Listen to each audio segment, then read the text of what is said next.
guys, and welcome back to my video. And as you can tell from the title, this is going to be another military chit chat. This was a video that was requested by one of my subscribers and my fellow military wife sisters. So I am so happy to do this. So today I'm just going to go into some things about what has helped my home run smoothly when my husband is gone.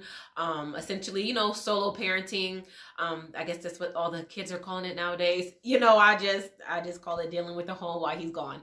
But it's something that I've been doing for quite a few years now. And my children are a little bit older. We had our children really far apart. We didn't want to spend a lot of money on diapers. So we waited 3 to 5 years in between each kid. Yeah, hindsight is 2020. I wish I would have got it all done at once, but nonetheless, my youngest is just turned 5 and entered into preschool. My oldest is 13, is in the 7th grade. So I have a wide range of experience, wide range of kids. I have one in the middle that is 10 years old.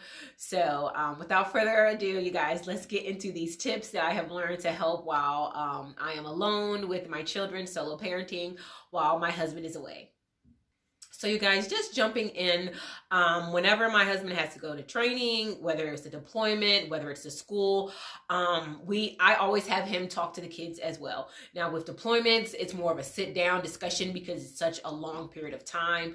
But when it comes to when my husband had to go to different schoolings for different promotions, or when he has training like in the field, we don't have a huge discussion about it, but he does speak to the kids like, hey, you guys, I'm gonna be gone for this amount of days, 30, 60, whatever. And he's like, your mom's gonna need some extra help around the house. I expect you all to listen to her.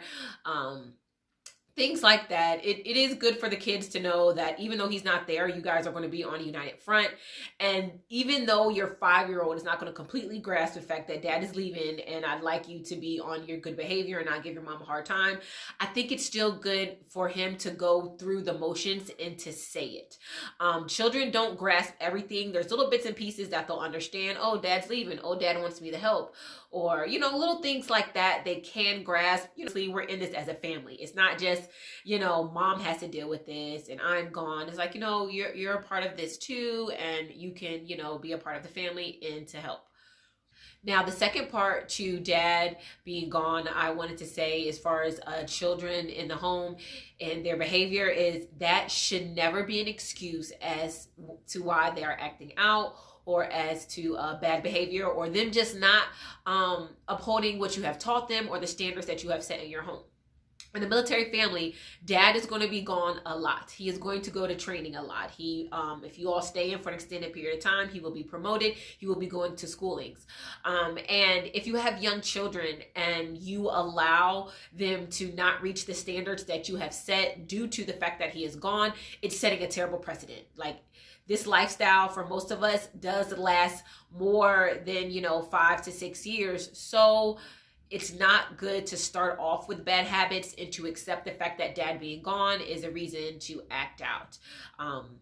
As I said, it's going to be if you are in the military lifestyle for the long haul, you're going to let them know that every time dad goes, that it's okay to act out, and it's not. So what I really want to reiterate about that is that standards in your home are standards in your home, and children should be able to meet them. I do understand emotions are on the rise and children feel different types of way when their other parent is gone. That's completely understandable, but there should always be a positive way for them to talk it out, to get it out. But a bad behavior should never be accepted because that other partner is gone. As I said, it's going to set a bad precedent, and dad's not going to be home all the time. He's going to continue to leave. So that bad behavior should not be something that you have to anticipate or experience every single time that he is gone. So the second tip that I have is have a routine, and it does not have to be rigid. It does not have to be, I wake up at 5, this time dinner, etc., etc. But just have a routine that your children know what to expect and when to expect. Our husbands, our spouses cannot provide that stability in the home because they don't have a choice. Sometimes they are going to leave. I know just something simple as a CQ duty. I'm not really sure what other branches of the military service call it, but CQ or staff duty, when your spouse has to work for 24 hours straight, even something like that is like, what?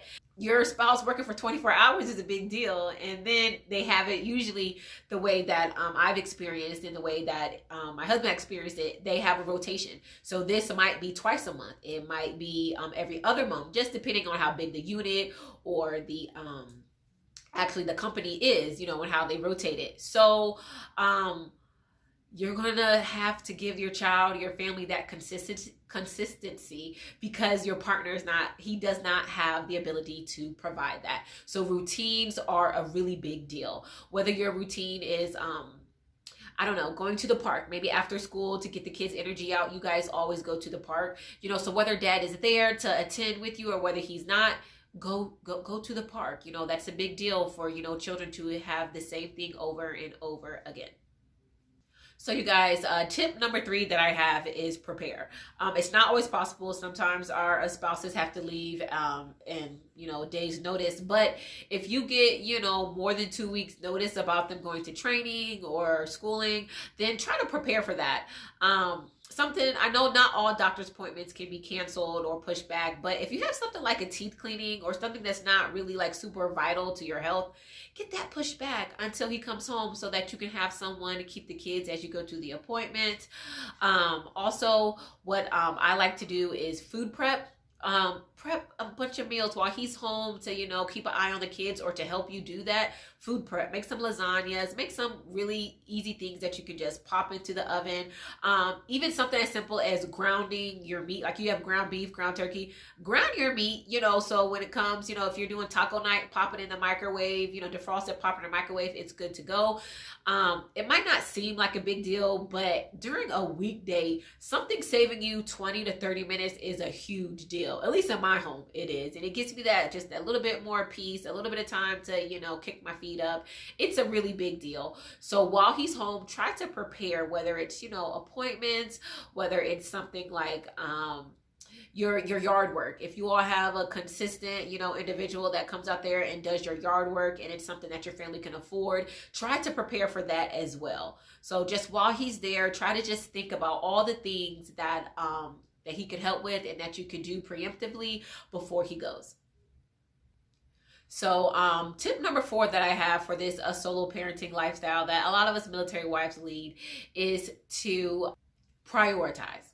So when I say prioritize, I just mean, just tasks that have to be done versus tasks that would be nice. And by prioritizing, I also feel that's part, like giving yourself grace. You have to feed your kids. You have to get them in the bath. You have to get them ready for school if they are school age. What you don't have to do is vacuum your car. That can wait until there is extra time, things that need to be done. Focus on those and allow yourself to not do things. That's a huge thing with us moms. We have this huge to-do list, and if we don't get all those things done, we feel like we failed or we feel overwhelmed. And try to set realistic expectations. Now, if you have a brand new baby and you are pumping and nursing throughout the night and waking up, you are not going to be able to organize your closet. You are not going to be able to clean out the car. That's not a realistic expectation for you to do with an infant. Not at all. So you have to give yourself grace and prioritize what needs to be done. As far as like activities with your children at school, I would also prioritize those, especially if you have multiple children, so like I have 3 kids, so what the way I would do it is that, for my youngest, his priority, he would be a priority for his school, functions and things of that nature, because my older kids have had me for the past 10 years. I've been to every recital when they were younger and things of that nature. So if I don't get to make it to this volleyball game, it's okay, because I've been to 50 of your volleyball games. My youngest has not had me at his, little Christmas pageant. So this is what we are going to do this evening. That's in my home. That's how we do it. I'm only one person. I only have 2 hands and I can't be in 2 places at one time. So that's how I prioritize. That's how I look at a lot of different things. That what is the most important at that moment, who needs me the most at that moment.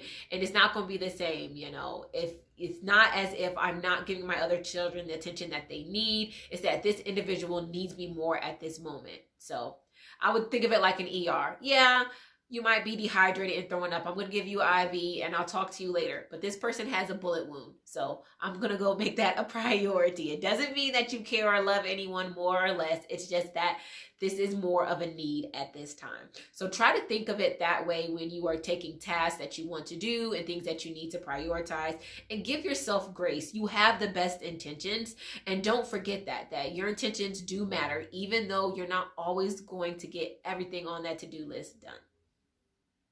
For tip number 5, I'm going to talk about communication.